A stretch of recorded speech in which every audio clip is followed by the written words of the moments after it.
la majorité aujourd'hui des Libanais pourraient se reconnaître dans la phrase ni Iran ni Israël.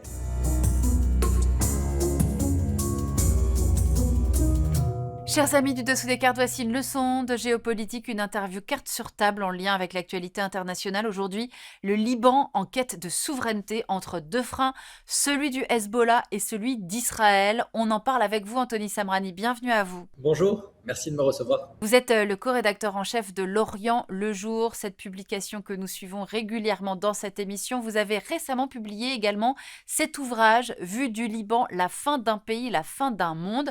C'était en novembre 2024 dans la collection Tracts de Gallimard. Anthony, je voudrais revenir avec vous sur ces propos du président libanais Joseph Aoun. C'était vendredi 5 juin sur CNN avec ce message qu'il a adressé à l'Iran. Le Liban, ce n'est pas votre pays, c'est le nôtre. Vous n'avez pas à intervenir dans notre pays. Pourquoi est-ce que le président libanais adresse ce message très ferme au régime iranien ? Je pense que d'abord, il est important de rappeler que c'est la première fois que le président libanais s'exprime avec autant de virulence contre le régime iranien.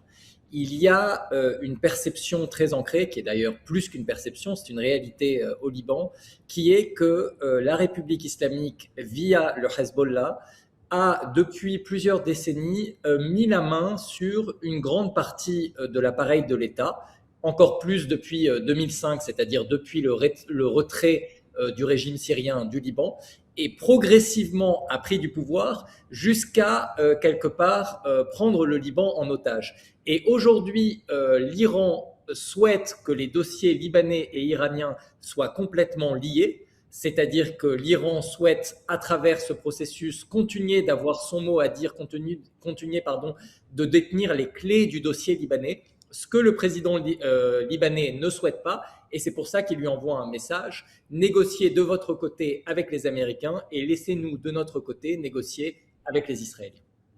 Alors l'autre frein, bien sûr, c'est Israël qui poursuit son occupation illégale de certaines zones au Liban. Est-ce que précisément vous pouvez nous rappeler pourquoi c'est illégal, même au nom de la défense de ces localités du nord d'Israël qui sont ciblées régulièrement, quasiment quotidiennement par les roquettes du Hezbollah ? Deuxième question, pourquoi est-ce qu'Israël semble aller toujours plus loin ? Est-ce qu'au fond, on sait quel est aujourd'hui le projet de Netanyahou concernant le Liban ? Alors, premièrement, la version israélienne, c'est de dire nous nous défendons contre des attaques du Hezbollah. Et ce qui est vrai dans la version israélienne, c'est que les trois précédentes guerres entre les deux belligérants, c'est-à-dire en 2006, en 2023 et en 2026, ont à chaque fois été initiées du côté libanais par le Hezbollah. Par contre, à chaque fois, la réponse israélienne est totalement disproportionnée.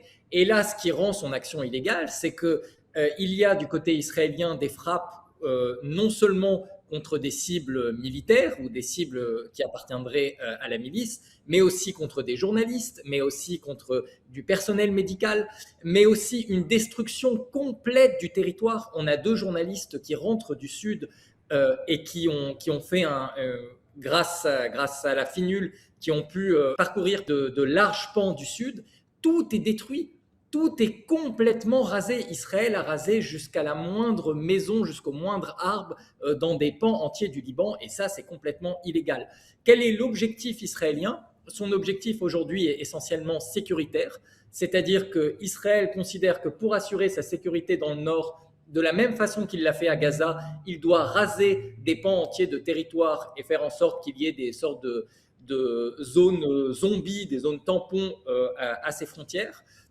Son objectif, c'est de démanteler les infrastructures du Hezbollah, c'est de repousser les combattants du Hezbollah. Il sait que pour en finir complètement, ou en tout cas pour neutraliser la milice, il a besoin du soutien de l'État libanais, et c'est pour ça que dans le même temps, il négocie avec le Liban. Et la question, la crainte que beaucoup de Libanais ont en tête, c'est: est-ce que cette occupation israélienne, qui est en ce moment motivée par des questions sécuritaires, est-ce que demain, elle ne se transformera non plus seulement en occupation, mais en colonisation, voire en annexion, comme cela a pu être le cas dans le Golan? Et cette inquiétude, elle est à mon sens légitime, puisque lorsque l'on voit l'évolution du pouvoir israélien ces dernières années, On voit que les voix aujourd'hui colonialistes au Liban Sud sont minoritaires, mais que demain, elles pourraient prendre l'ascendant. Lorsque les États-Unis et Israël ont décidé de frapper de nouveau l'Iran, pourquoi est-ce que le Hezbollah a repris alors ses frappes sur Israël et n'a pas choisi de demeurer pour ce coup-là en dehors de ce conflit? Ça pose vraiment clairement la question de l'autonomie du Hezbollah vis-à-vis de l'Iran et de sa bonne ou mauvaise volonté diplomatique. Là, le Hezbollah a fait la démonstration qu'il n'avait pas d'autonomie vis-à-vis de la République islamique d'Iran. Il n'en a pas, je dirais même qu'il n'en a quasiment jamais eu. La différence peut-être avec le passé, c'est-à-dire qu'il y a un lien qui est organique vraiment entre le Hezbollah et l'Iran, et ça parfois c'est quelque chose qu'on a du mal à comprendre depuis l'extérieur du Liban, c'est-à-dire que ce n'est pas seulement une milice qui est aidée et financée par l'Iran, c'est une milice qui a été créée et qui d'un point de vue idéologique reconnaît le guide suprême iranien comme son référent suprême. Donc le Hezbollah le dit lui-même, c'est le guide suprême qui décide en matière de guerre et de paix. Cela dit, avec l'ancien secrétaire général du parti, qui était Hassan Nasrallah, qui était une personnalité très forte, qui avait énormément de poids dans tout le monde arabe, le Hezbollah avait sa place, il n'avait pas une autonomie, mais il avait sa place autour de la table iranienne. C'est-à-dire que là où les décisions se prenaient, le Hezbollah avait son mot à dire. Aujourd'hui, il n'a plus du tout son mot à dire.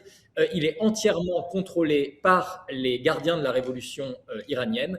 Et c'est eux qui ont décidé, le 2 mars dernier, d'initier le conflit contre Israël afin de montrer que l'Iran était capable d'élargir le conflit qui se jouait entre lui, Israël et les États-Unis, et afin de démontrer qu'il avait encore une carte importante, qu'il était encore un acteur incontournable sur la scène libanaise. Vous avez fait tout à l'heure le parallélisme entre les guerres de représailles sans limite que mène aujourd'hui Israël, à la fois comme elle l'a fait à Gaza et comme elle est en train de le faire aujourd'hui au Liban. Et vous avez dit, au fond, on ne sait pas vraiment quel est le projet israélien concernant le Liban. Est-ce qu'il est colonialiste ou pas? En même temps, c'est vrai qu'on voit qu'il y a ces discussions entre Israéliens et Libanais. Elles sont relativement historiques. Nous avons une grande opportunité de mettre fin à l'état d'hostilité entre le Liban et Israël. Ça fait partie des déclarations récentes, là encore, du président libanais. C'est quand même différent. Il y a une prise en considération, ou pas du tout par Israël, de la souveraineté libanaise aujourd'hui, du pouvoir libanais en tant que tel.